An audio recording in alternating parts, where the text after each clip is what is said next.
Ayan, hello everyone! Welcome back sa ating channel, OFW, Heartbeat sa bansa ng Bahrain. And guys, may babasahin akong balita sa inyo and bibigyan natin ito ng reaction. So yung ating source ay GMA. So ito yung news article. Sinampan si dating presidential spokesperson Harry Roque at isang vlogger ng NBI ng reklamong inciting to sedition, kaugnayan ng tinaguriang polvoron video na sinasabi ng maraming eksperto na minanipula para magmukhang may sinisingot ang isang tila kamukha ni Pangulong Bongbong Marcos. Ayan. So, Attorney Roque at vlogger na si Maharlika sinampahan ng inciting to sedition ng NBI. Ayan. So, ayan na nga. Lagi kong sinasabi na ang paggawa ng kasamaan ay walang maidudulot na kabutihan. Nagtataka lang ako, or pwede ko itanong yung mga supporters ni Tatay Digong o yung mga DDS. Pag ito bang makita ninyo yung mga video ni Harry Roque at ni Maharlika, bilib na kayo dyan? Paniwalang-paniwala na ba kayo dyan? Dahil ako kahit DDS man siguro ako kung ganito na yung mga actions nila, yung mga pinagagawa nila, siguro magdadalawang isip na ako na okay pa ba ako? Tama pa ba itong ginagawa ko? Kasi guys, normal.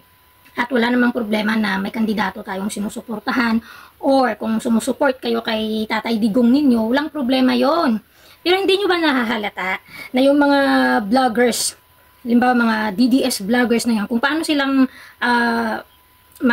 gumawa ng video nila, hindi ba pwedeng yung content nila ay tungkol lamang sa mga halimbawa kung sinong kandidato na sinusuportahan nila. Ang nakikita at na-notice ko talaga sa mga vloggers nila ay lagi nilang may pinapahamak silang tao, may pinapahiya, may binabastos.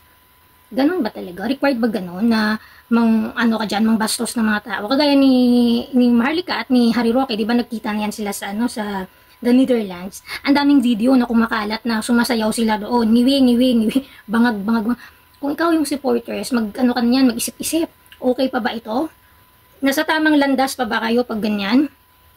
Kasi yung namumuo sa mga puso at isipan nyo, puro galit at puot na dahil sa kagagawa ng mga taong ito. Dahil puro galit, puro kapahamakan, yung gusto nilang i-instill or inject sa mga utak ng mga followers ni Tatay Digong. Kasi nasanay na sila na gano'n na lang pagmumura ganito. Ay nako. hindi mali mag-support ng mga taong gusto ninyo or kandidato na gusto ninyong manalo. Pero sana magnilay-nilay din tayo, mag-reflect din tayo kung okay pa ba tong mga ginagawa nila. Dahil sa bandang huli, kakalabuso din kayo. Ayan. Maiipit at magigipit din kayo ng mga karma o mga resulta ng pinagagawa nyo dahil wala talagang maidudulot na kagandahan o kabutihan yung mga yan. Diba? Kasi yung mga vloggers, ayan, naimbestigahan na, inako na nila, inamin na nila, na na-training sila sa China. Tapos kayong mga followers, ganyan pa rin makasuporta. Hindi pa ba kayo nagdadalawang isip na okay pa ba kami? Ayos pa ba itong ginagawa namin? Diba? Dahil malalaman mo naman yan na yung sinasabi na hindi mo kailangan mag-grade 1, may intindihan yung mga nangyayari. Kagaya na Harry Roque, wala siya sa Pilipinas. Bakit? Diba? Sangkot din siya sa Pogo. Kung inosente siya at kung wala siyang kasalanan, bakit siya umalis? Bakit siya lumayas? O yung mga ibang DDS vloggers, nasaan ngayon? Wala rin sa Pilipinas. Nasa ibang bansa. O, dyan pa lang. Masasabi mo na talagang may something na hindi maganda. Diba? Pero, yung kabutihan para sa kanila, dahil nagkakapera sila doon, o kayang-kaya nila doon lumayas ng Pilipinas, sinong kawawa? Ibang mga maralita, mahihirap, at mga ordinaryong mga supporters na hindi nga mapagkasya yung kinikita araw-araw. So, nararapat lang yan sa kanila na, ayan, na ano na sila ng NBI. Kasi ang dami na nilang, kumbaga, watak-watak na yung bansa natin. Andyan na si BBM, yung Pangulo natin. Ako, kahit hindi ko siya ibinuto.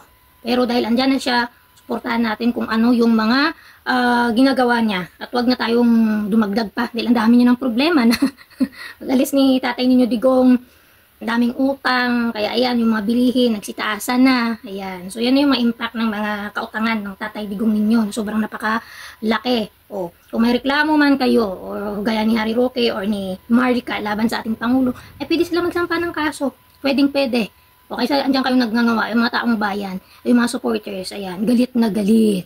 Hindi mo alam kung saan ang gagaling yung galit. Gagawa na lang ng fake news para ikakasira din ng ibang kandidato ngayon. Ayan, so yun ang reaction ko guys sa balitang ito ngayon. Ayan, buti nga sa kanila para maturuan sila ng leksyon. Bye na.